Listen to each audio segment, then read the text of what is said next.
Fallout Equestria, Chapter 32. Conversation in the Calm Before. We could form our own secret society.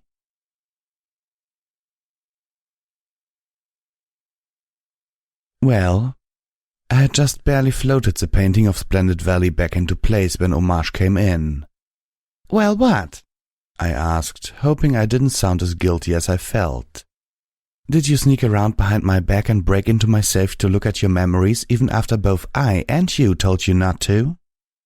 Oh, goddesses, it was bad enough that I disappointed myself, but just how deplorable was it that I broke into Homage's private safe to do so?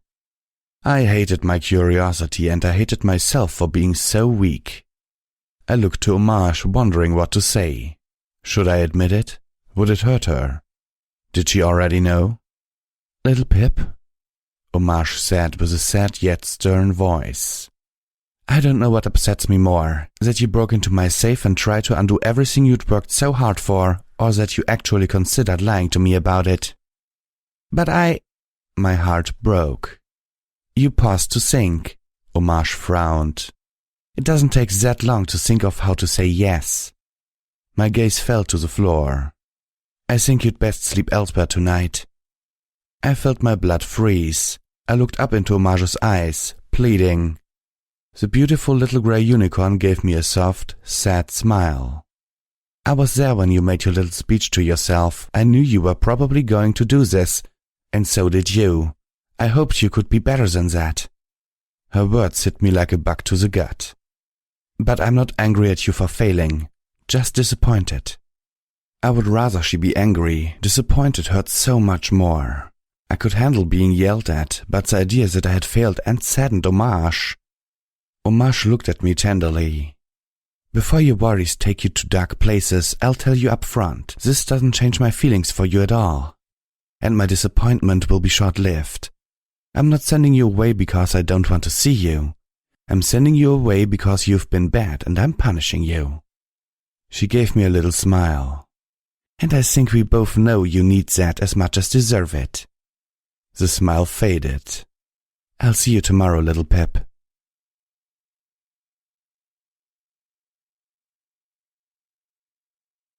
It took me most of the ride down the elevator to figure out why I needed punishment as much as I deserved it. There was no question of the latter. The pit in my stomach and the self-loathing in my heart told me that I had done wrong. I had wronged myself. And far worse, I had wronged her. My voice in the darkness. And with that, even if she forgave me, I would never be able to accept forgiveness until she had punished me for it too. I couldn't move on while my tail was twitching. I needed something to fall on my head, or I'd always be looking for it. I wasn't entirely sure how I'd come up with that analogy. Awareness, it was under E! But I knew that it was appropriate. I walked slowly down the hall towards the door to our suite, casually unlocking it with my telekinesis. What was once unimaginable had become a feat of such ease I barely focused on it. My mind was largely elsewhere. I was determined to remain at Ten Pony Tower for a little while longer, not for myself, but for my companions. Each of them had nearly died in the last few days. Zenith and Calamity would both have been turned to ash by the Hellhound's attacks if it had not been for the spell Velvet Remedy learned from Life Bloom last time we were here. Each had suffered fearsome wounds. Velvet's injuries still left her in a cast despite the most powerful healing magic and best care the wasteland could provide. Nor was I untouched, but I feared for them more than myself. Deep down, I somehow knew that I was expendable, but they were not. I had a lot of repairing to do. I wondered if I should try to get some counseling, or should we work through this alone? I wasn't sure where best to begin, or even how much I may have already done. Was I doomed to spend the next days repeating discussions we'd already had, but that I didn't remember? Seeing my friends look at me awkwardly as I initiated difficult conversations for a second time? Couldn't I have at least left myself some notes? Of course, as they say, hindsight is... Well, no, even that didn't really apply. My hindsight was perforated. Even worse, I was smart enough to realize that I shouldn't be trying to put the pieces back together. If I thought about things too much, I might be able to reconstruct lines of logic that I didn't want to have in the forefront of my brain when I next confronted the goddess. I suspected that Trixie's telepathy didn't extend much beyond reading my surface thoughts. If it had, I think things would have gone a lot differently in Mary Pony. Or perhaps she could, but it just required a level of focus the goddess couldn't commit to while maintaining connection to all her alicorns. The fact that Calamity had been able to surprise her about something he had been looking at told me she wasn't nearly as on top of current thoughts as she wanted us to believe. Still, if I knew the plan or even suspected what I was up to, there was no way I could avoid thinking about it while I enacted it. These thoughts so preoccupied my head that I did not even notice the sounds as I entered the room. But the sight stopped me dead. Calamity and Velvet Remedy, together, in bed, intertwined, moving, doing... I shouldn't be here. Leaving now, bye. I had become rather exceptional at stealths. I was able to slip out fast and smooth without making the slightest peep, without being seen. The click as I closed the door behind me sounded louder than Little Macintosh. I froze. My whole body was tense, my nerves covered in ice. My mind was reeling. I couldn't begin to formulate feelings of my own about what I had just walked in on. I was still panicking. On the other side of the door, I heard voices. My heart was pounding. "Did some pony just open the door?" she asked cautiously. "I locked it," he responded. And then, in almost perfect unison, "Little pup!" I ran, as fast and as silently as I could. As I raced down the hall, I could swear I heard Zenith's voice float out of nowhere, proclaiming, "Doomed."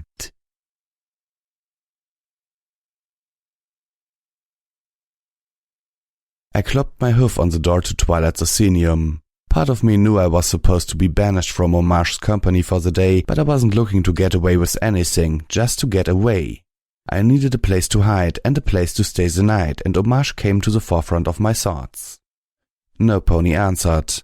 The door was locked and I wasn't about to unlock another anything without permission. I dashed up the stairs to the balcony and lifted my hoofs towards the door to the emergency broadcast station. Was she busy? Would the beat of my hoof interrupt the recording? Did I have the right to take that risk? And what would she have to say to me? How could I ask her to make an exception for me because I had managed to invade the privacy of even more of my friends? Doomed indeed, and I deserved it. I put down my hoof. I'd just spent the day wandering aimlessly around Ten Pony Tower, avoiding every pony and waiting until the final hour of my exile was over. Not a problem. I could go half a day without getting myself in trouble.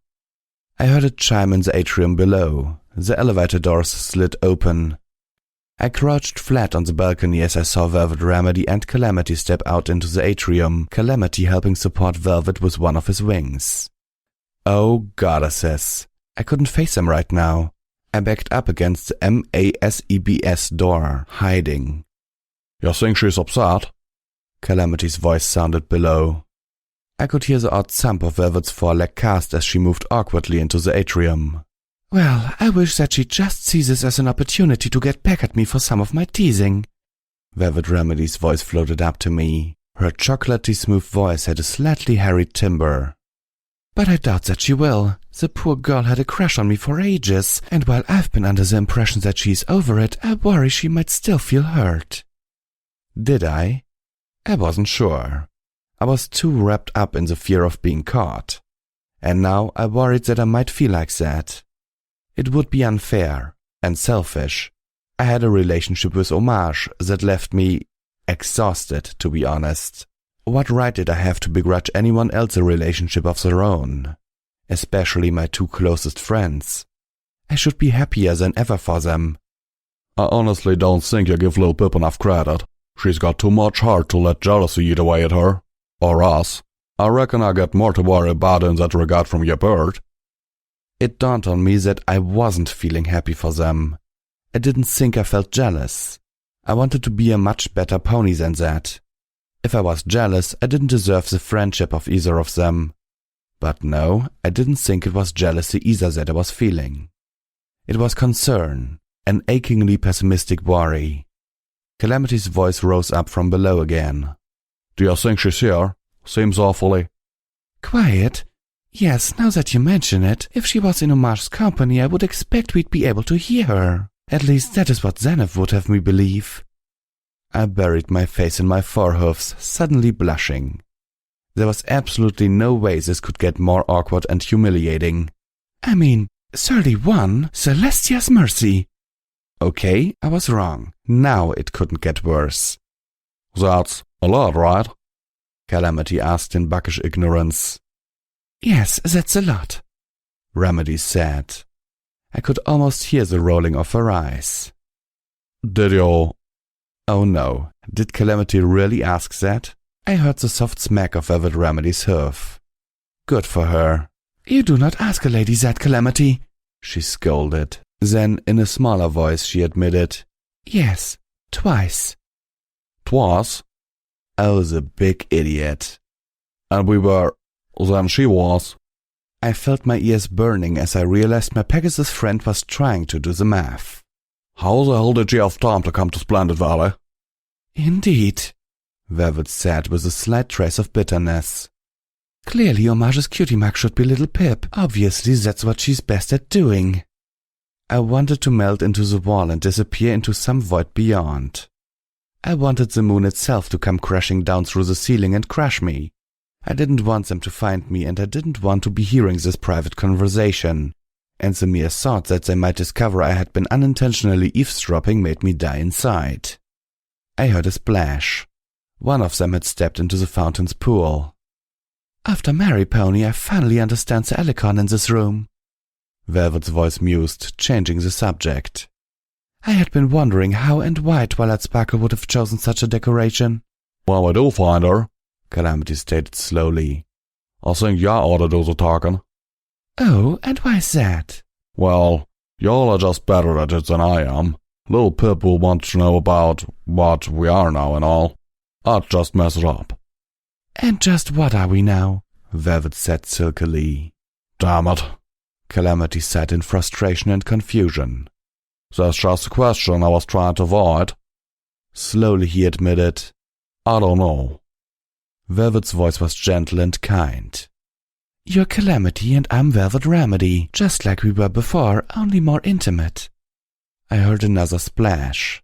I'm not going to push for us to be anything more than you want us to be. I'm never going to tie you down or demand a commitment that you aren't looking for. I couldn't help but feel this conversation was built upon a great many that I didn't been privy to before, and that I had no excuse to be listening to this one. My mind began to scramble for ways to escape. You don't even need to ask, girl. I know, Velvet purred. But I need you to know that I'm not looking to change anything about you. Well, except maybe for your grammar. I just want to be with you. If I opened the door behind me, closed it, and stood up quickly, surely they would think I had just stepped out of the station behind me. It seemed like a good plan. The door was locked. Of course it was. Well, surely I couldn't get myself into any more trouble. Oh, dang it, I don't know nothing what to say. I ain't any good at this sort of thing. You don't know anything to say, Velvet tried pointlessly. Yep, wish I did. Maybe I just should hold you. The door clicked. I slid the door open, then stood as I closed it again. Little Pip. I looked down at them, both standing in the fountain's pool, Calamity's forehead sliding away from an interrupted embrace. My heart raced, and I blurted out the first thing I thought of. Oh, hello, I was just in there with Homage in the place doing the thing. They were giving me odd looks. I wanted to face off myself into unconsciousness. Instead, I gave them a forced and probably awkward smile. They looked at each other, then back to me, their expressions melting into one of compassion and concern. I realized that my awkwardness would be taken as discomfort over what they knew I had seen and not what they didn't know I had heard. Velvet Remedy started to call up to me. The door behind me opened and Homage peeked out. Little Pip, did you just try to come in? Her eyes narrowed at me. That's not how punishment works. Calamity and Velvet Remedy exchanged looks of quick realization. Doomed. I'm not a clever pony.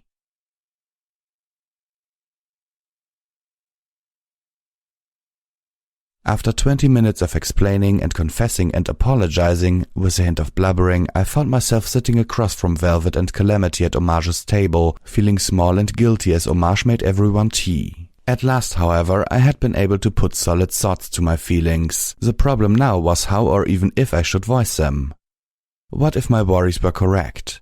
What damage would I do by shining a light on them? Or worse, what if I was wrong, but my questions led to doubts in their own minds? The silence stretched awkwardly between the three of us. Velvet looked patient but strained. Calamity fidgeted. If I said anything, it would have to be now, while they were together and could draw support from each other as they answered. But what if? Calamity rubbed a hoof on the table, absently asking Velvet, "Hey, you figures I did it on here?" I changed the subject quickly, and not just because the answer was yes, and I didn't want them thinking about that when Homage put tea and a plate of cakes on the table. "I guess I'm just concerned. I mean, you two are my closest friends. We travel everywhere together, and with hardly any pony else. And you're worried we've grown intimate out of convenience?" Velvet Remedy finished for me tactfully. Pretty much, yeah." Calamity snorted. "Now I know how you all might think that way coming from a stable. But I've been down here for a while now. I've had plenty of other options. Just never cared for 'em." He nodded upwards. "Had options up there too, but none of the mares in the service shared my feelings about helping the pony folk down here. A right turn if you ask me." I had to admit I'd never even considered the idea of Calamity having relationships available to him with any pony other than us. He just seemed like such a lone defender that I thought of him as being just as much a stranger to the rest of the world as we were. But hadn't Railride claimed that Calamity had been offered a home and a place in New Appaloosa? Homage came in with the tea and cakes. She smiled and gave me a little kiss on my horn, which suddenly felt pleasantly warm as she floated a cup of tea onto the table in front of me.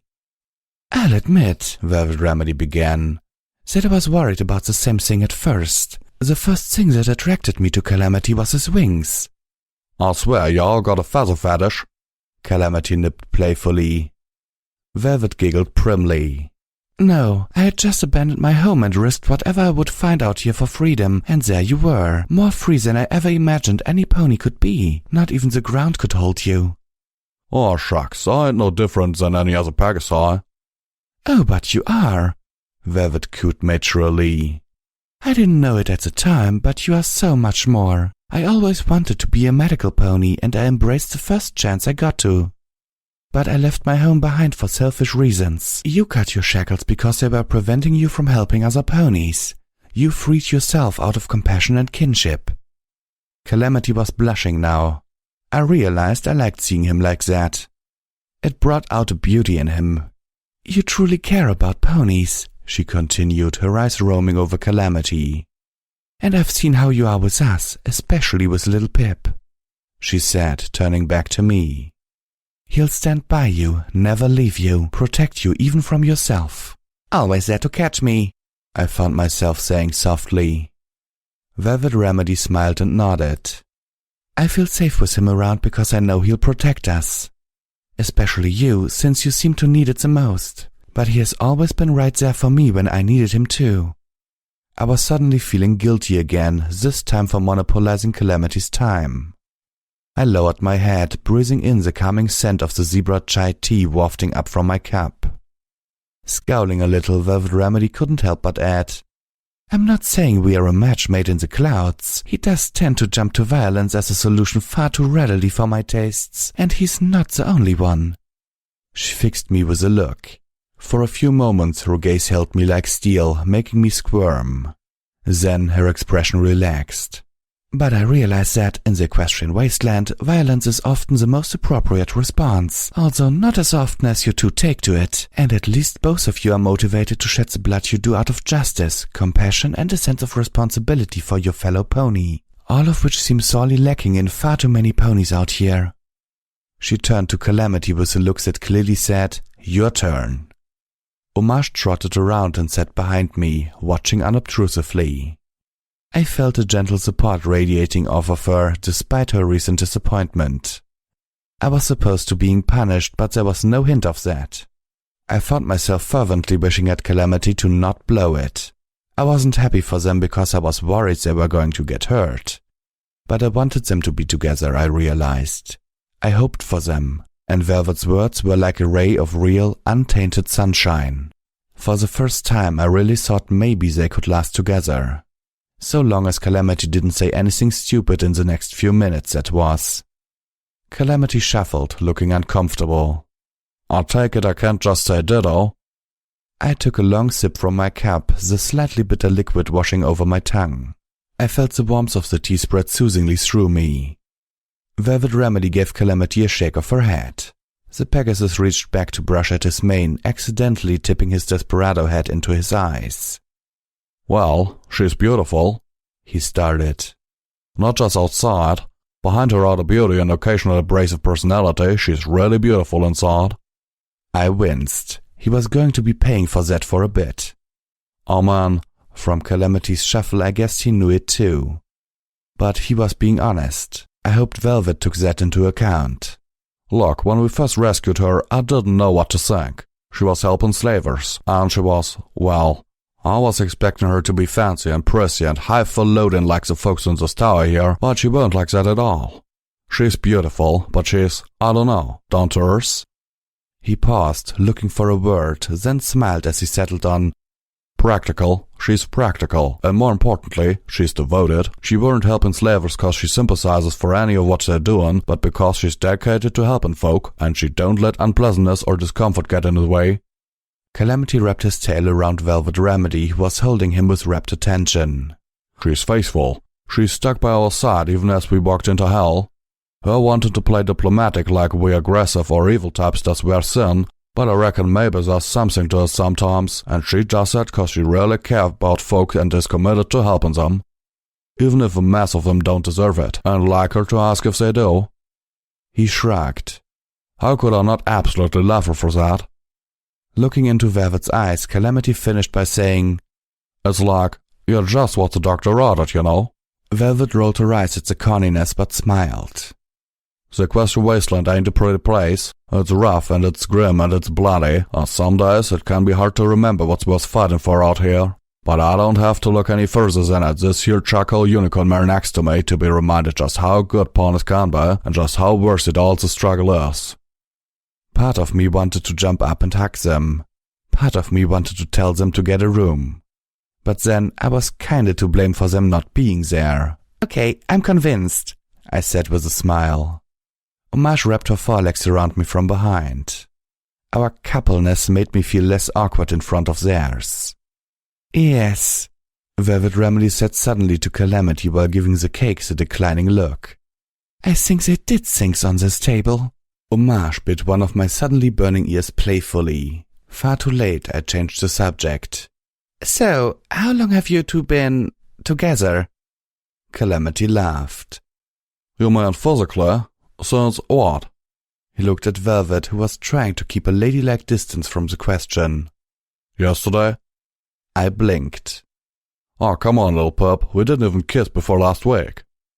Velvet Remedy sighed, then said smoothly, Really, little Pip, we have you to thank that we have a relationship at all. Wait, what? Oh, yep. If it weren't for you acting like we was already a couple back at that stable, I don't think we could have started looking at each other that way. I blushed so hard I should have caught on fire.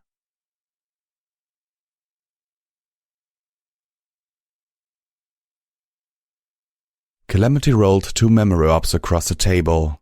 You said it was okay to see these again. I caught them in a telekinetic blanket, careful not to focus directly on either of them. Are they mine? Nah, traded for 'em. The caravan pony claimed they were genuine memories of Rainbow Dash. He gave me a worried smirk as my heart gave a little leap. I was actually thrilled to learn anything more I could about those ponies. When had it become such a passion? Are they? I asked hopefully. From what you said last time, Calamity responded with a voice suggesting he felt snookered. Not exactly.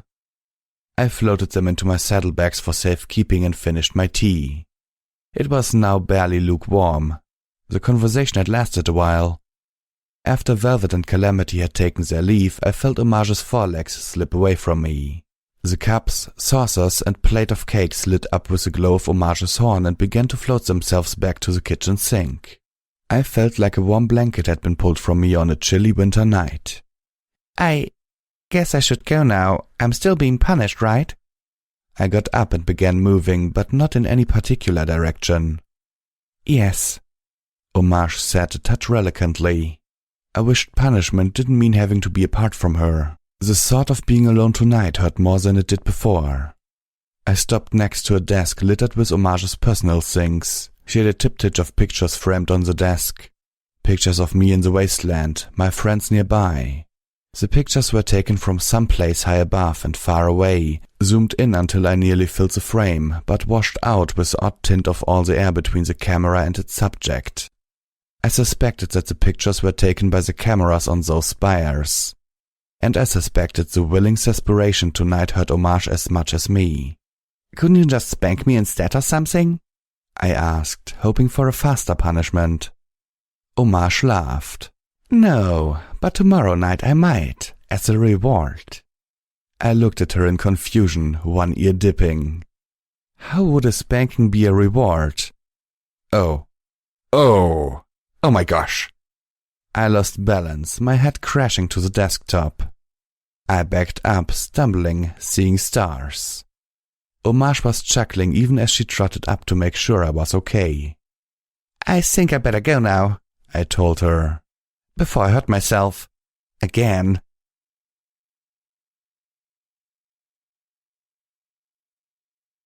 I ambled through the market sector of Ten Pony Tower, paying little attention to the ponies around me. The smells from the restaurants and snack shops teased my nostrils with promises that were probably too wonderful for the centuries-old packaged food to deliver, but I let my nose drag me towards one of them anyway. Looking at the wall-mounted menu, my eyes widened at the prices, each of which was now written in pencil with the telltale signs of several previous erasings. I lifted my pip-bag, checking how many caps I had on hoof. Velvet Remedy was the queen of barter, and so we'd been letting her keep most of our caps. I barely had enough for a sparkle cola or a box of stuffed apple cakes. Filled with a sweet, candy apple filling and 5,000 times the daily recommended amounts of preservatives. Yay! I plopped down my bottle caps and ordered the cola. I watched as the pony slid the caps off the counter with a hoof, then picked up a crowbar in his mouth and trotted back to a still-functional sparkle cola machine, prying it open and fetching my drink. A chain and padlock on the ground told me how they kept their supply secure at night. I took my cola, floating it up to my muzzle and tasting the lukewarm, deliciously carroty flatness. I was an hour into my exile and already hating it. I spotted Calamity leaving the constabulary, looking disgruntled. Highway robbery, he groused.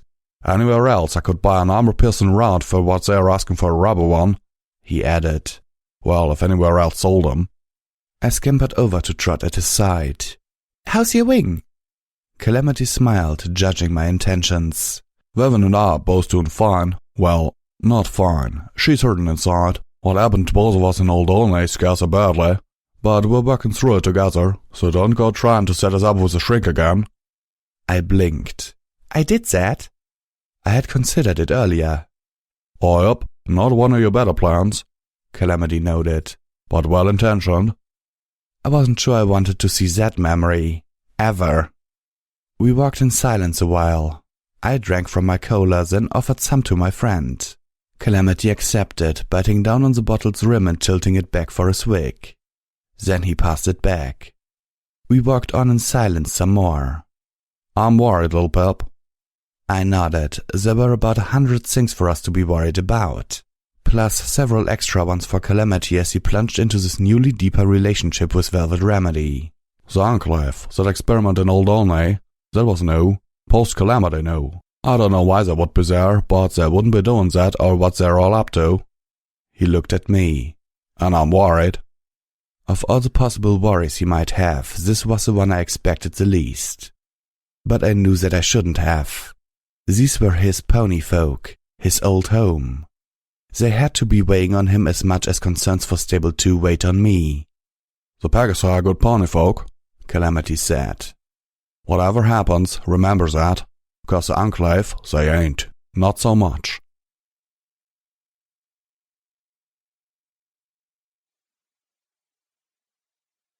I was in a large foyer marbled in grey. Large vertical windows let in the grey light of a rainy day. Outside, a dozen ponies were protesting, chanting and waving signs in the rain.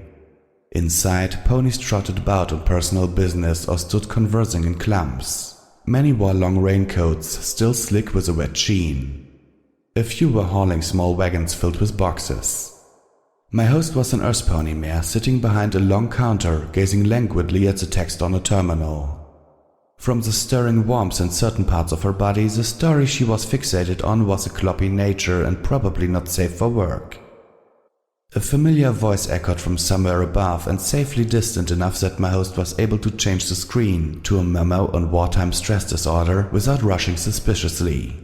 She looked back and up, her eyes moving to a spiraling set of wrought iron stairs that descended from a mezzanine level above. The whole lobby gave me the impression of ministry architecture. A flash of light erupted about 4 yards from my host's counter, wrenching her attention away from the stairwell before she could spot who she was looking for. Rarity stood in the lobby, wobbling slightly. Her dress, mane and the large satchel on her side all hissed up wisps of smoke. She blinked, wide-eyed, seeming disoriented. But in an eye blink, she had gathered herself together and was trotting up to my host with an urgent expression. "Hello, welcome to—" my host began politely, but Rarity was too much in a hurry for niceties. Yes, I know where I am and I know who you are," she said, waving a hoof. "I need to know if Rainbow Dash is still here. Please tell me I haven't missed her." Before my host could answer, that familiar voice answered for her. Hovering about halfway down the spiral staircase, Rainbow Dash exclaimed loudly, "Wow, Rarity, did you just teleport here?" Standing on the steps behind Rainbow Dash, Applejack was looking equally impressed. Her orange coat and blonde mane made for a welcome splash of warm colors in the stark, cool room. Rarity paused, seeing the two of them, then smiled with a soft whinny. "Yes, well, I have been trading spells with Twilight for years now, and let me tell you, it is not as easy as she makes it look." With a wince she added, "How's my mane?" Rainbow Dash swooped down to greet her. "It's fine." Descending the stairs, Applejack added, "It's gorgeous." It looked like she'd run a few laps around a burning house. Rarity glanced behind her and up towards Applejack, a brief look of unease passing over her face, and then turned to Rainbow Dash. "I had some things to talk to you about, but it can wait until you're alone." Rainbow Dash blinked. Then her eyes opened wide. She whispered, "Oh, about the new—" then glanced back towards Applejack too. "Armor?" Rarity nodded. "That and the other thing. I've been having a lot of trouble trying to perfect that spell, and I wanted to see the device you want it embedded into." "Oh." Rainbow Dash reached back and scratched at her rainbow mane with a forehoof. "Well, Applebloom's all set to procure a life support capsule from the Ministry of Peace. We should have it by next week, but, well, she's going to be modifying it a lot. Do you need to wait until it's finished?" Rarity raised an eyebrow. "Applebloom's part of this too?" "Yeah, why, is that a problem?" "Well," Rarity said, brushing her left forehead in circles against the marble floor, "I really don't want my sister anywhere near this research of mine, and she and Applebloom are best of friends." "Did I hear my little sister's name?" Applejack said, trotting up from the bottom of the stairs. Rainbow Dash turned and smiled. "Yeah, she's helping me on a project." "I thought the Ministry of Awesome didn't actually do anything." Dash snorted and puffed herself up. "They didn't do anything that isn't awesome, you mean?" Rarity and Applejack exchanged looks of doubt. "Anyway," Rarity said a little too hastily, "I really should be going." "Wait," Applejack said. "You mean you teleported all the way here just to go?" She frowned. "How come I get the feeling I'm under that company?" "Unwanted?" Rarity gasped. "Oh heavens, no! If anything, I want more, Applejack." I snickered inwardly and was glad my eavesdropping host didn't do the same. "We don't see nearly enough of each other anymore. It feels like it's been ages since—" She paused, then chimed up, "Idea! We're together right now. Let's do lunch." Rainbow Dash shrugged. "Sure, why not?" Applejack chimed in. Well, I've got about an hour before I've got to be at a meeting for all the governors of the Ministry of Technology, and there's a new apple fritter place that Caramel Apples kids have just opened up, which I've been meaning to try. Sounds perfect. Rarity clapped her forehoofs with a demure squee. Wait, aren't those the same brutes who tried to kill you with an elevator? Applejack's eyes narrowed. That ain't never been proven. Still, the idea of you spending time in a room with that lot...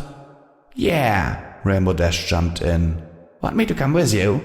If they're planning anything funny, I'll make them think twice. I can handle myself just fine, Dash, but I do thank y'all kindly for their offer. Seeing her two friends still frowning, unconvinced, she sighed and added, Besides, Sergeant Steelhoofs has already offered to be my personal escort. Have I met this guy? Rainbow Dash asked suspiciously. Are you sure you can trust him? Applejack sighed. I don't think you have, but he served with my brother. He trusted him, and so do I. A smirk scrawled across her muzzle. Besides, I don't plan on being there too long, just enough to give my speech. I've been practicing it all day. Wanna hear it?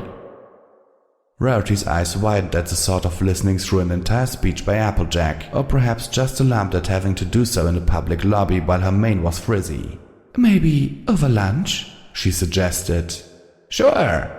Rainbow Dash encouraged Applejack with considerably more volume. Let's hear it. Okay.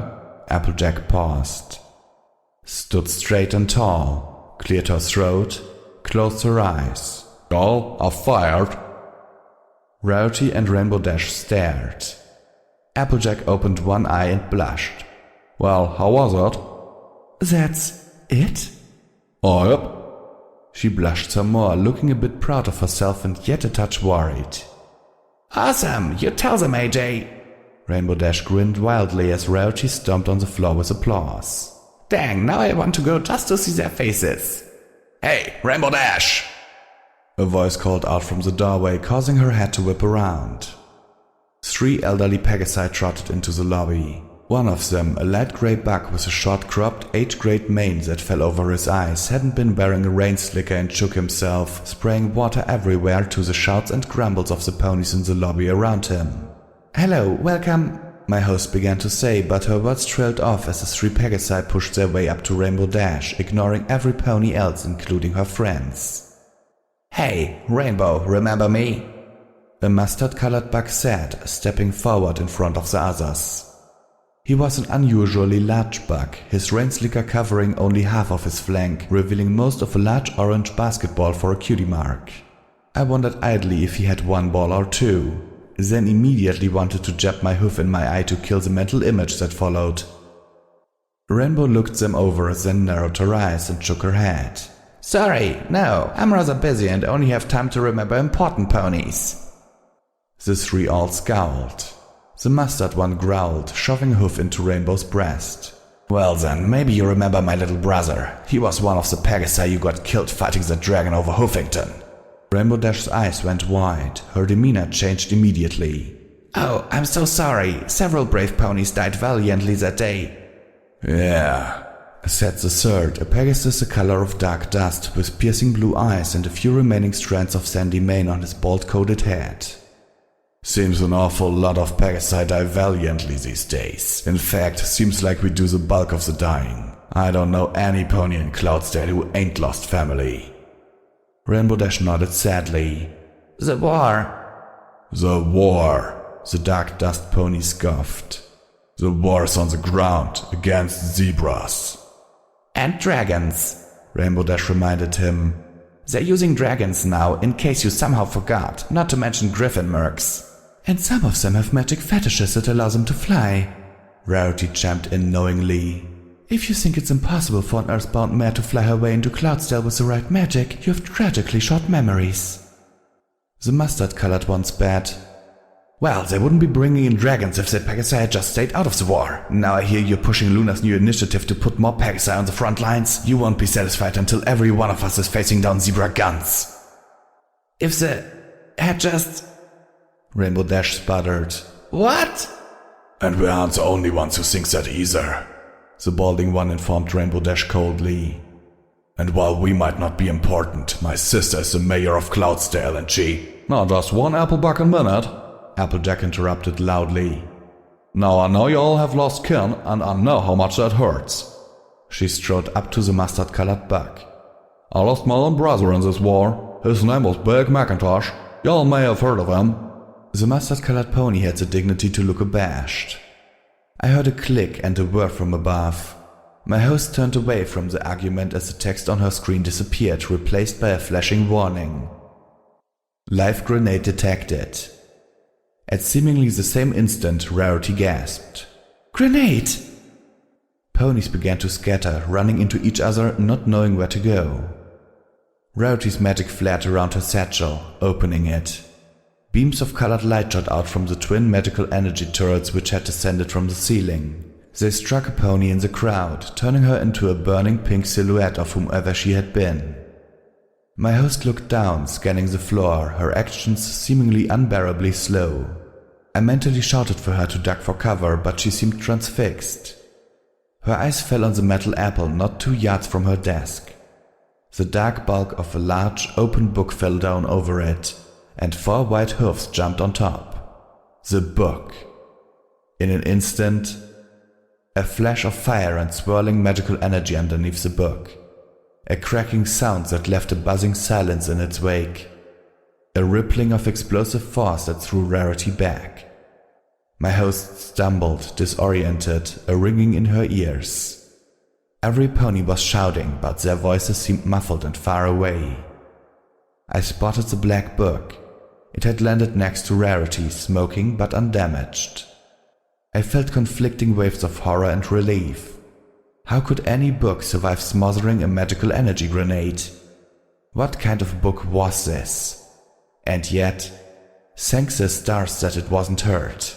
That book was dangerous, but it was valuable. Just looking at it, I knew how useful it must be. Rainbow Dash was fast. She flew up to my host, breaking her out of her fear-induced paralysis with a club of her forehoofs. "Lock this place down!"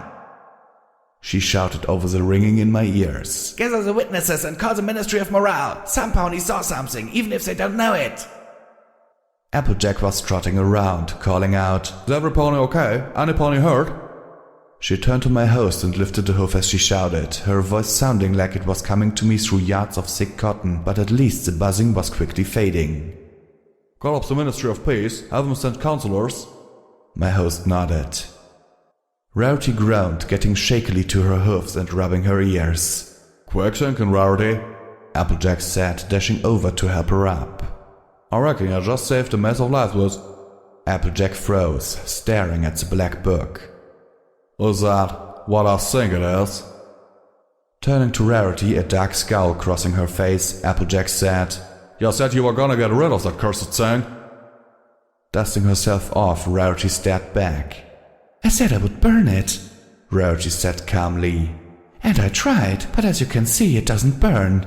Lowering her voice, she whispered something to Applejack that made the Earth Pony's ears shoot up in alarm. Then, raising her voice again, she added, I even tried to have Spike burn it. All that did was send it to Princess Celestia. I winced. Even my host winced, realizing that couldn't have led to pleasant conversations. Applejack frowned, clearly wanting to believe her friend, but having doubts all the same. Rarity's guilty look wasn't helping. Well, you still should have gotten rid of it. How? Rarity retorted stubbornly. I doubt anything short of a megaspell could destroy it, and I certainly don't want to dispose of the book where it could find its way into the wrong hoofs. Damn it! Rainbow Dash piped up, unknowingly interrupting her friends before their fierce discussion could grow into an argument. Dash had flown over the pile of ash which had once been a pony. Whose idea was it to use magical energy defenses in here? A pile of ash isn't going to conveniently tell you who it was or offer up its former possessions for an investigation. Zebra sympathizers, I would suspect, intoned Rarity dourly, turning towards a very upset blue-coated Pegasus. Shouldn't jump to that conclusion, Rarity, Applejack warned. I don't like this blaming zebras for everything that goes wrong. It certainly wouldn't be the first time they've taken a shot at me, Rarity bristled. She looked at Applejack with surprise. After Sakura's betrayal, I'm surprised you still defend them. Just cause Sakura turned out to be a bad apple don't mean all of them are, Applejack insisted. Even though my host was paying more attention to the Earth Pony and the unicorn, I was able to catch a brief guilty look across Rainbow Dash's face. I realized suddenly that Rarity and Applejack didn't know the truth about their zebra friend. The reality behind Sakura's defection was a carefully guarded secret held by only 2 mares and probably only the tiniest fraction of ponies within their respective ministries. Ain't like there ain't other pony folk who might want to take a shot at one of us. Rarity met Applejack's statement with wide eyes. Oh dear, you're right. Well, if it was one of them who was behind it, they sure as sugar ain't stopped me from getting to that meeting. Hell! Rainbow Dash blurted out, flying up. For all we know, the target may have been a lot. She pointed a hind hoof towards the 3 Pegasi cowering in a corner. What they were speaking amounts pretty much to sedition. Her expression was cross and grim. I'm beginning to think Cloudsdale needs a Ministry of Morale hub. Rarity looked around desperately. Oh dear, lunch is off, I'm afraid. I need to get back to Image. We don't have much time to figure out what to tell the news ponies to say about this. 3 ministry mares. Oh, this is bad. We have to move on this now. As Rarity magically scooped up the black book and vanished in another flash, my host finally began actually doing her job. When I returned from the memory orb, I was no longer on the secluded bench outside some restrooms where I had laid down to review it. I was someplace else, dark and cold. The black book floated in the darkness before me, just an afterimage that was already fading. A spotlight flared to life above me, its beam pinning me to the ornate purple and pink marbled floor as it destroyed any adjustments my eyes were making to the dark. I brought up my eyes forward sparkle, detecting at least half a dozen figures in the shadows around me. According to my EFS compass, they were not hostile. That only relaxed me slightly, considering I had apparently been abducted. Hello? I asked, not trying to keep the annoyance from my voice. Who are you, and what do you want? I immediately suspected they wanted me to do something, some task to perform, some new distraction that would further divert me from my date with the Canterlot ruins. If so, they were in for disappointment. I chose when and if I strayed off task, and I'd done too much of that already. There was a clock ticking. There was a bomb poised to destroy this very tower and every pony in it, and I didn't have time for games. A pony trotted forward, concealed in a full robe. Under his hood, his face was cast into black shadow by the light from above, but the folds from the hood made it clear that he was a unicorn. And enough light bounced up from the marbled floor to recognize a mottled brown coat. "Greetings, little Pip," said a familiar voice that I couldn't quite place. The voice had the tones of a refined gentle stallion, but shied away from sounding too haughty. "We apologize for the rude awakening." We who? I asked, but I already knew. "We call ourselves the Twilight Society," the gentle stallion proclaimed. I forced myself not to ask if he was kidding. Very enigmatic, and who are you really? I said, biting back deeper sarcasm. And what do you want? The unicorn under the hood restrained a chortle. He whinnied. "Why, that is exactly correct. You too have enigmatic titles, do you not? Stable Dweller, Wasteland Heroine. We have been told that you are the savior of the wasteland and the bringer of light." I cringed. They weren't titles I had ever wanted, nor ones I had ever thought myself worthy of. And now I was under a spotlight, being judged for a reputation I couldn't control and couldn't live up to. "What we want," the gentle stallion continued, "is to know who are you, really." I snorted. And you kidnapped me to find out? You could have just asked. "These conversations are not for prying ears," another voice said from the darkness to my left. You have already been places you were not meant to be, shown things no pony was allowed to reveal. A third voice said, this time to my right. Suddenly I was worried for Homage. She'd clearly broken the rules of this overly dramatic group of ponies to help me. What might they do in response? Murmurs rippled through the darkness around me. You have used for your own goals the very secrets that we hold guardianship over. Oh. I know too much, right? Is that what this is? "That is but half of what this is," the gentle stallion said, addressing me. We have been counseled to make available to you the full might and mystery of this place. We have not yet made our decision, yet you have availed yourself of our secrets anyway. You are a risk, claimed the voice from my right. Not only to us, but all that could one day be accomplished with what we got here. I stomped. Bullshit! I've heard that crap before. 200 years and you've done nothing with what you have. I turned, advancing towards the source of the voice on my right. A cloaked pony hiding under a hood as he hid in the shadows. He backed up, bristling nervously. You're hiding your secrets away because they're special, I spat. And they make you feel special and important, not because you're ever going to put them to use to make a difference. 10 Pony Tower is a bastion of civilization in the wilderness, the gentle stallion commented serenely. I would suggest we have done quite a lot. Yeah, it is, but that isn't you, is it? I rounded on him. The only damn one of you doing any good at all is... I paused before I said her name. Is DJ Pawn 3. At least she can keep a secret. At least she can keep a secret. Nickered yet a fourth voice from somewhere behind me. We are only the most recent inheritors of these secrets. You are unwise to judge us by the failures of those in generations past, the gentle stallion said. I frowned, biting my tongue. He had a point. And perhaps you are right, the gentle stallion said earnestly. Perhaps it is time for us to make a greater use of what is hidden here, but to do so carries a great risk, not only from the greedy and wicked outside our gates, but from within. Who can we trust to guide the use of this power and these resources? Who can we know will not become corrupted by it? I sighed heavily. What do you want from me? I asked. How can I persuade you that I'm not going to become the next Red Eye if I'm given a little help? Your memories. I jolted with shock. What? You had several days of memories extracted earlier today from within our secluded chambers. We require access to those memories. They wanted my memories? A chunk of my life? One that even I didn't know the contents of? No. I stomped. Those are my memories. They're private. We could ask you who you are, but you would only tell us what you want us to hear.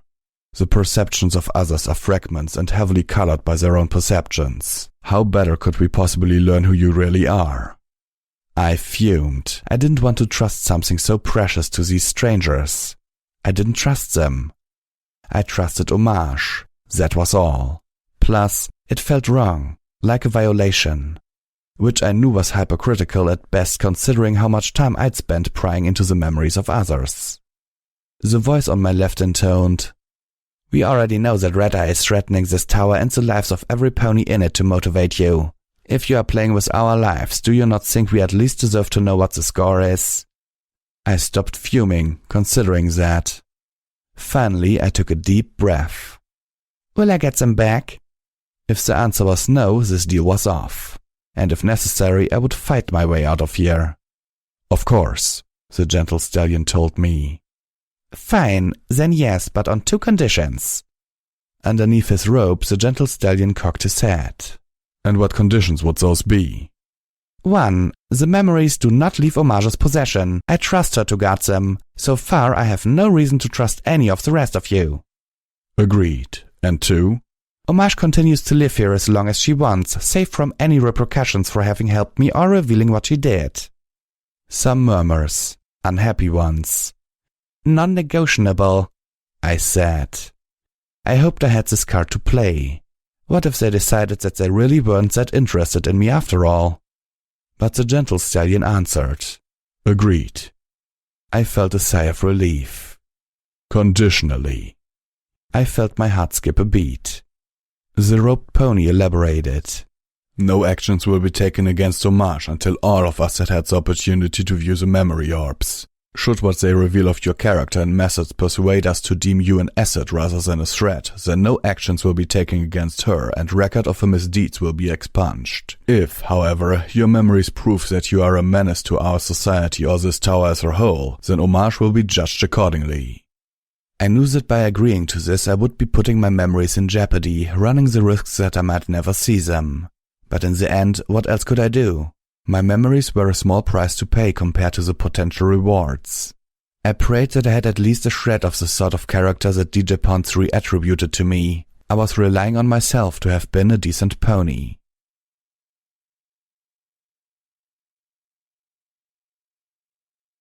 I was given the memory orb again and instructed to lose myself in it while they returned me back to the bench they took me from. All of which seemed utterly silly to me, but I went along anyway. I suspected Lifebloom was with them, and that made me feel just a touch safer, if only because Homage and Velvet seemed to think well of him. When I came out of the memory orb for the second time, the feeling of déjà vu was almost enough to make me wonder if I had imagined the Twilight Society. I wondered how often ponies in Ten Pony Tower suddenly found their days interrupted and what the Twilight Society used when there wasn't a convenient memory orb in play. Revisiting the orb in the wake of my odd abduction had left me thinking about secrets. About the dissemination of information, covert operations dependent on secrecy for the safety of those involved. But it seemed cruel for Rainbow Dash and Pinkie Pie to leave Applejack and Rarity in the dark about Sakura, believing that a close friend of theirs had betrayed them. Was it necessary to cause them that pain? Could they have been trusted with that secret? Everything I had seen suggested that Rarity was well practiced in keeping secrets, but Applejack? How convincing could the bearer of the element of honesty be if put into a position where she had to maintain a lie? Was it better for every pony, and one zebra, that she not know? I packed up the memory orb, checking my pip bag to make sure the other one was still with me, and all my equipment was still in its proper place. Then, getting up, I started to walk down the hallway away from the bathrooms. My mind was still engaged in contemplation. Likewise, it was clear from several previous memories that the mares knew the truth about zebra religion, or at least knew enough about their beliefs regarding Nightmare Moon to try to use that against them. But Steelhoofs had been blindsided by the idea. Clearly a decision had been made by the heads of government not to inform the general population or even the lower ranks. I found myself second-guessing that decision, even though I could understand why. How demoralizing would that knowledge have been? Would knowing have served any positive purpose? Littlehorn was such a painful horror, the massacre of a school full of pony children, that it left a black and weeping wound in the psyche of Equestria. Littlehorn had surely been a point of no return for both sides. At that point, I wondered if the ponies would have been any more capable of surrender than the zebras were. A zebra dropped in front of me. I jumped back, already floating out little Macintosh, my heart pounding. But recognition struck and relief passed over me. "Zenith, you scared me!" Flustered, I hastily slid little Macintosh back into its holster. "I mean, you, broke my train of thought." "Brave little pony," she intoned. "Where have you been?" "Hiding," she said simply. "When they took you, I followed, but they did not seem to hurt or threaten you, so I did not act." I suddenly felt a lot better about the day's strange interlude. At the same time, I realized that I needed to speak to Homage and let her know what was coming, if she didn't already. "I'm going to see Homage," I said, not adding, "if she'll let me." "Are you okay following?" I remembered the zebra's discomfort with Homage and wondered if that was why I hadn't seen her all day. Well, that and her ability to hide like a living stealth bug, and on the ceiling no less. "If you wish." I stopped. "Well, what do you wish?" "It does not matter," Zenith informed me. "I am not welcome here, so I cannot do as I wish. For too many, my stripes make me the enemy. Or worse, a demon from the past responsible for all the misery in this world." "That's unfair." "It does not matter that it is unfair. It still is." She looked down. "Sometimes I feel as if I am an earth pony and that my stripes are really great wounds, a punishment for some great wrong the ancestors of my ancestors were connected to." I shuddered, as much at the pain and resignation in her voice as the mental image her words conjured. There had to be something I could do. "If you could do anything, what would you want to do most?" "I would like to go shopping," Zenith said. She smiled at my surprise. "What? Everyone likes to shop. I would like to be able to stride into a store, look around, greeting the sales pony and make purchases, all while being treated only as rudely as every other pony customer is." I felt a little rocketed by the normalcy of the request. I tried to imagine how it must be not to even be able to go into a store, to buy. I couldn't, and I felt awful for it. Surely there had to be a way to fix this.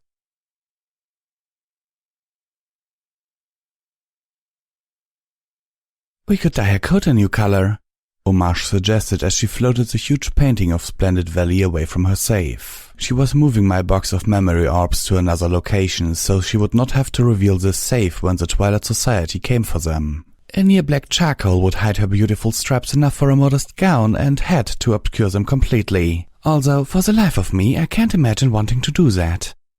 Homage turned and smiled warmly to Zenith. You're gorgeous the way you are. Zenith scowled. I'm being honest, Homage insisted. I'm sure my little Pit has drank in the sight of you at least once. Haven't you, little Pip? She asked, deliberately putting me in a humiliating spotlight. All the worse because I immediately thought of staring at Zenith's flanks back in stable 2. See?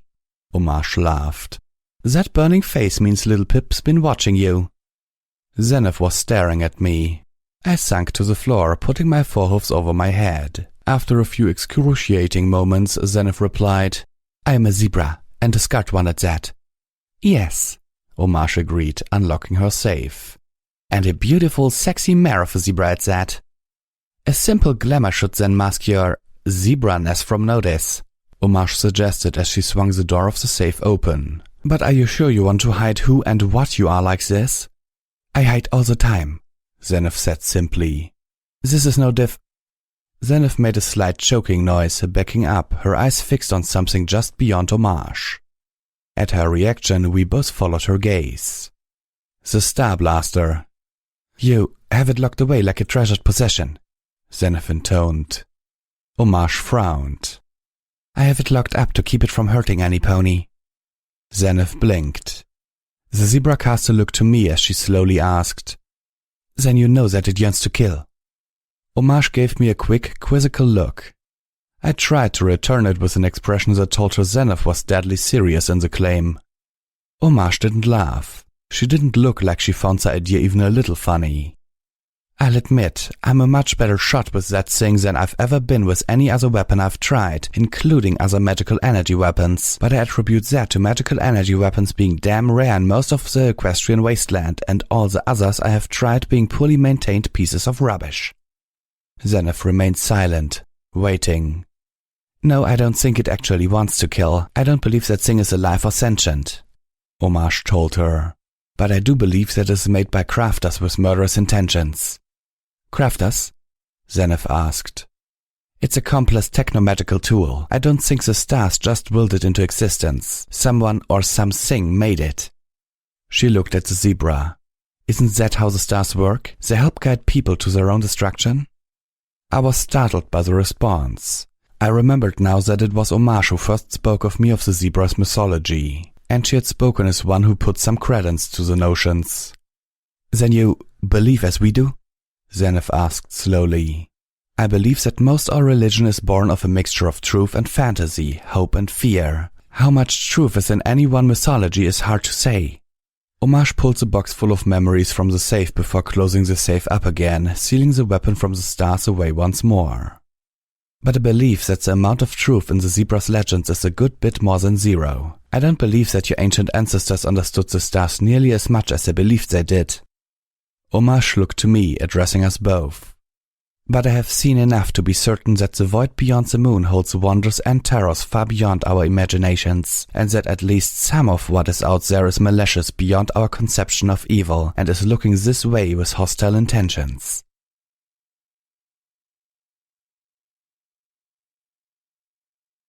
I've changed my mind, claimed the exotic voice of the charcoal black earth pony next to me, who was really Zenith.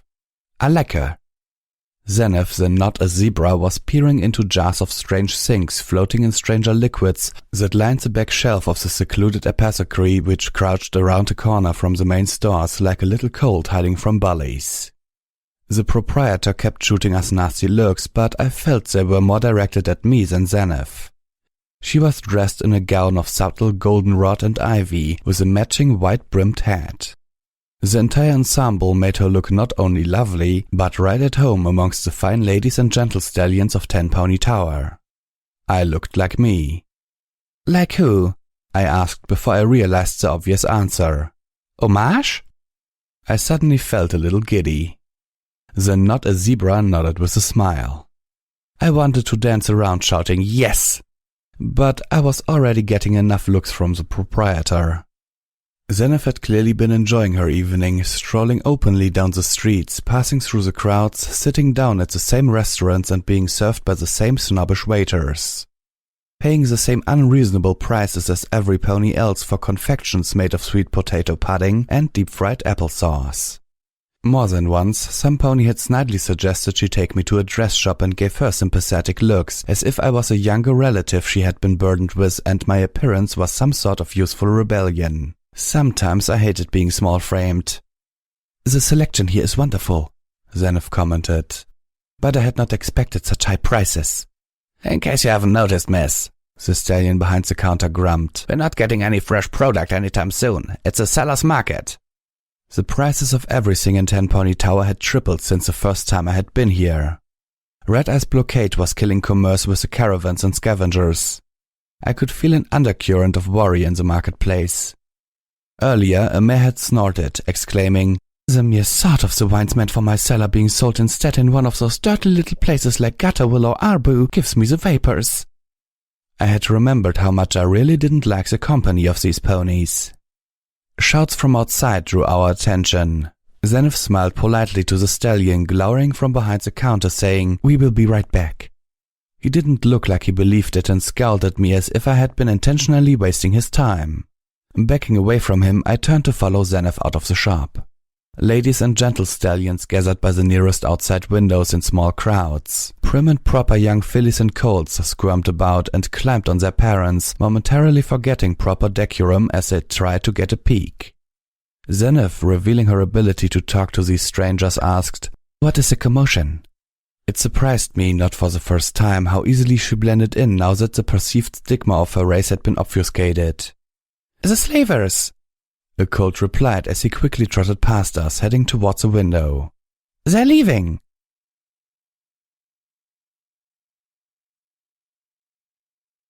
"I don't like this," I told Zenith as we stood at one of the windows looking down through the darkness of early night. The burning lights of torches drifted away from the base of Ten Pony Tower like rivulets of lava. Over half of Red Eye's forces were pulling out. "The only reason I can think of for Red Eye to withdraw before I fulfilled my end of the bargain is if he decided to blow the tower anyway. Now." "But then, would he not remove all of his men?" Zenith asked cautiously. "Not if he wanted to make sure we weren't able to evacuate," I suggested. Although I realized it didn't make much sense, I couldn't think of another reason for this behavior. "Perhaps it is part of your cunning plan?" Zenith suggested hopefully. "Doesn't feel like it."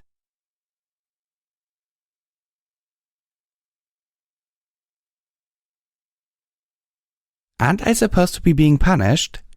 I asked, sitting on Homage's bed inside Twilight Sparkle's Athenium, staring out the huge windows at the retreating forces. I was tense and worried. I wanted to know what Red Eye was up to. He was making a move, and while I had nothing but a gut instinct to base my opinions on, it didn't feel like this was something I'd predicted. Throughout the tower, ponies were cautiously optimistic. "I gave up," Homage admitted as she sat down behind me and began to massage my shoulders, working to relieve my tension. Zenith had convinced me not to assume the worst, but that didn't keep me from contemplating all the other avenues of bad. Homage's gentle hoofs worked in slow circles over my shoulders and down my spine, moving towards my flanks. I couldn't hold back a sigh. My eyes flew open as a dark thought struck into my brain like a dagger. "Homage, you know I've been tainted, right? The goddesses only know what the vile stuff did to me. I might be abnormal now." Homage giggled softly, not at all the response I expected. "Laugh," she said, sending a thrill up my spine. "We've already had this conversation." "Oh," I said, feeling embarrassed. Homage planted a kiss up the length of my mane. "The highlights. Both Dr. Helpinghoof and Live Bloom have given you a look over. There is a tiny mutation, but it is benign. Nothing to worry about." She gave one of my ears a nibble. "The fact that you risked taint for me and the ponies of this tower has not gone unnoticed or unappreciated, especially by me." I felt relief. The dagger in my brain melted away. "I've even checked you over myself, quite thoroughly, and you are definitely still my little pip." My ears shot up as she whispered, "Orb number 8.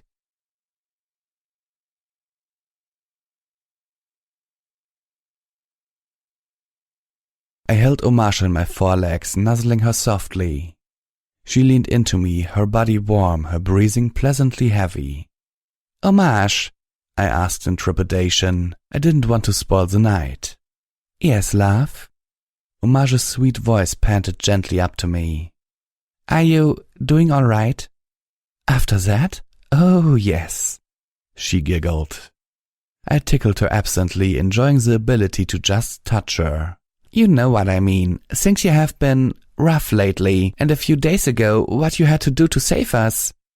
Hommage sighed and curled around to look at me, even though we couldn't really see each other in the darkness. "After all you've been through for me, you're still more worried about me than yourself." That was a dodge, and I wasn't going to let her get away with it. "Doesn't change the question." "Joke Blue was usually the one doing the shooting," Hommage admitted. "I have only taken a life a few times, not counting beasts and robots, but each time it was to save some pony, although sometimes that pony was myself." She reached a hoof up to brush my muzzle. "I don't like it, I don't enjoy it, and I'm really no good at it, but I don't regret it."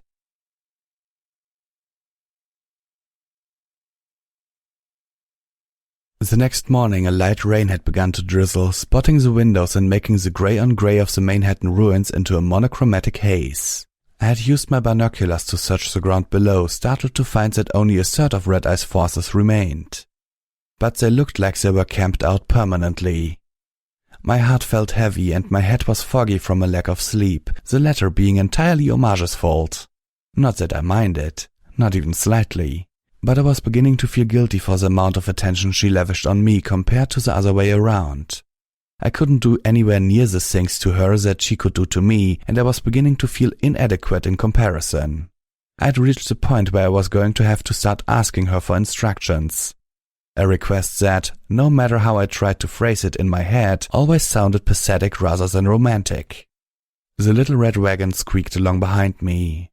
I stopped as I reached the door to our suite. This time I raised a hoof and knocked. Twice. Calamity opened the door smiling. "Howdy, little pup. Morning." "Good morning to you too, Calamity. I see you're in a good mood." Yep." "Are we ready to do this?" Calamity grinned. "I reckon she's been ready for a few days now." He flapped his wings, scooting out of the way. Velvet Remedy lay on the very edge of her bed, and Calamity's now I was willing to bet. Her plaster-bound legs stretched out uncomfortably in front of her. Her eyes widened as she caught sight of the wagon, then narrowed. "What exactly is that for?" "Today's a big day," I said sweetly. "Ready to go to the clinic and get that cast removed?" "I can remove it myself," Velvet Remedy insisted. "And you're not hauling me around in that." I wrapped her in a telekinetic blanket and floated my unicorn friend into the air. "Put me down." "Doctor's orders," Calamity reminded Velvet. "Helping if wants to get a good look at your leg to make sure everything's healed proper." "We are your friends," I chimed in as she waved her legs helplessly in the air. "We insist you get the best treatment and won't let you skimp out on it. You've always given us the best care and often shortchanged your own. Not this time." I floated her down onto the wagon. She tried sticking her leg down and pushing away, but with her cast it was a losing battle. Finally, she tucked her 3 good legs in and settled into the little red wagon. "You are enjoying this, aren't you?" "Yep," I said with a smile.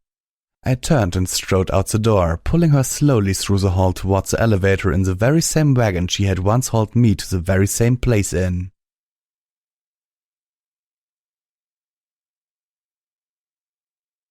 "You were right," I told Velvet as Dr. Helpinghoof did one final examination of my friend's foreleg. There was a slim scar that encircled her leg. It wouldn't even be visible when her coat had grown back. Velvet Remedy looked up at me as she flexed her foreleg in every possible way at the doctor's insistence. Live Bloom was standing nearby, his horn glowing as the spell allowed Helpinghoof to examine the inner workings of Velvet's leg. "You said that I can't be trusted," I reminded her.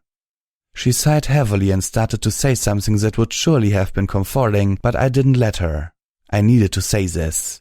And where party-time mint dolls are concerned, you are right. I can't be trusted. I frowned, trying to push the words out of my muzzle, knowing I had to. I don't know if I really needed them. There's a chance I never will. She didn't know the context of that. Only Omage and Zenith knew that my memories were now being reviewed by the Twilight Society.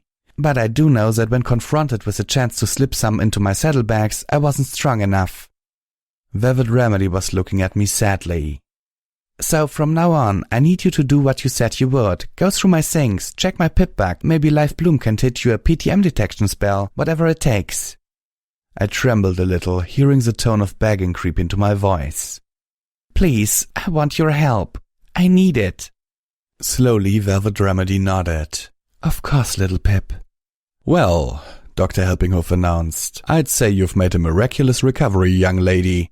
You're fit to go. He looked to Calamity. You can settle up the bill with Live Bloom on your way out. Calamity nodded, wrapping his recently wounded wing around Velvet in a snug. Looking to me, he asked, So, where to next? I pressed my lips together, thinking. The Canterlot Ruins are our goal now, but we have a few places to visit along the way. The village that Zenith believes her daughter lives in is on our way, but first we need to arm ourselves with all the information we can on surviving in the Pink Cloud, and that means our next trip has to be back to Stable 29. The others nodded in agreement. We need steel hoofs.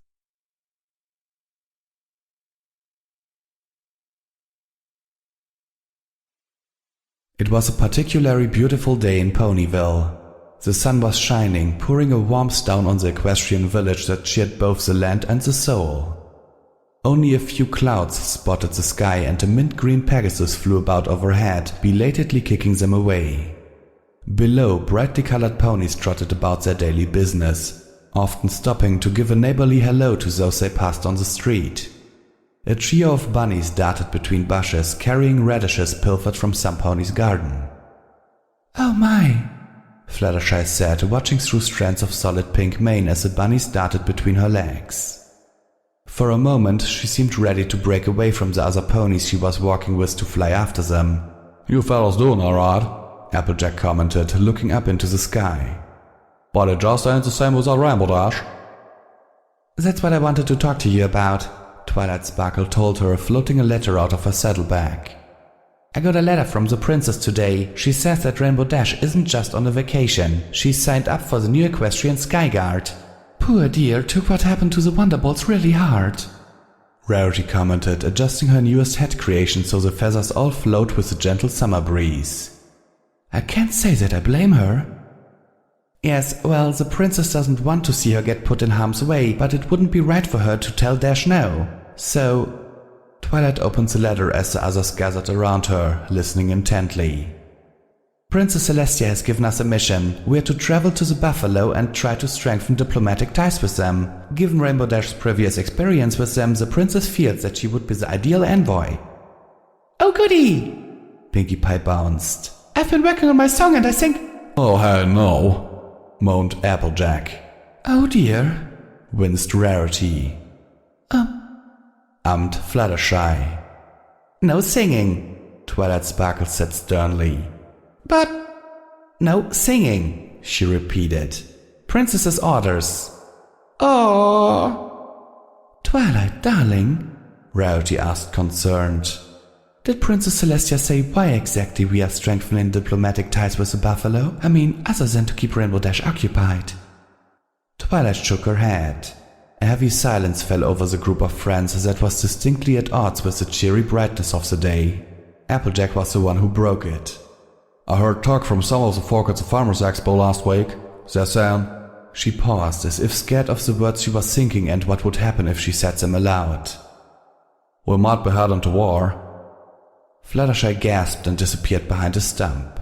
That's impossible, Applejack. Equestria has never had a real war in... Twilight Sparkle paused, clearly running through her vast studies of equestrian history, and found nothing. I don't think Equestria has ever had a war, at least not in over 1,000 years. Yeah, well, we all know how mighty stubborn ponies can get when their livelihood are being threatened. Only this time I fear it ain't gonna be pies they're throwing. Big Mac brought home one of those newfangled firearms to take care of the cockatrices that'd been attacking our pigs. Applejack was interrupted by an upset squeak from Fluttershy, who had finally managed to come back out from behind her stump. He wouldn't. Sorry, Fluttershy, Applejack said apologetically. But that thing was killing our pigs. Sometimes you just gotta take care of dangerous predators the hard way. You should have told me. I could have stopped him for you, Fluttershy said, uncharacteristically raising her voice just a smidgen. Now your pigs will stay dead forever, you know. Only cockatrice can reverse its own magic, and he would have if I'd had the chance to tell him to. What? Applejack moaned. Not the truth. Fluttershy turned meekly to Twilight Sparkle. There's not really going to be a... Her voice faltered on the word war, becoming barely a squeak. Will there? I hope not, Twilight said. I don't know what we'd do if there was. But people would get hurt, and animals. Fluttershy was trembling just at the thought. We can't let that happen. We just can't. I think that's why the princess wants us to start talking to the buffalo, Twilight said unsurely. Well, whatever the reason, we'll do this together, Rarity asserted. Give me a few days to close up my shop and I'll be ready for the trip. The others nodded. You're right, and nothing we can't handle together, Applejack said, smiling at Rarity. Right, Twilight Sparkle said, back on firmer ground. Whatever the cause, Princess Celestia has given us this mission and we will not fail. This was familiar to her. She'd done this before and she could do it again. Every pony, make whatever arrangements you need to. We may be gone from Ponyville for a while. I'm going to go get Rainbow Dash. Let's meet back here in less than 2 days. The faith she had in her friends virtually radiated from her. All of her friends nodded, Fluttershy looking both exceptionally nervous and particularly determined. Then every pony galloped off, leaving the yellow Pegasus standing on the path alone. Oh, so much to do, but we must not fail. We must not, must not, she fretted. Who will take care of my animals? Can I help? My host asked, flying up to the distraught yellow Pegasus. Oh. Then crouched meekly, looking around until she spotted me. Oh, hello, Ditsy-Doo. I didn't see you there. She looked away shyly. Sure, if you would like. I felt my host smile happily. Today was a good day.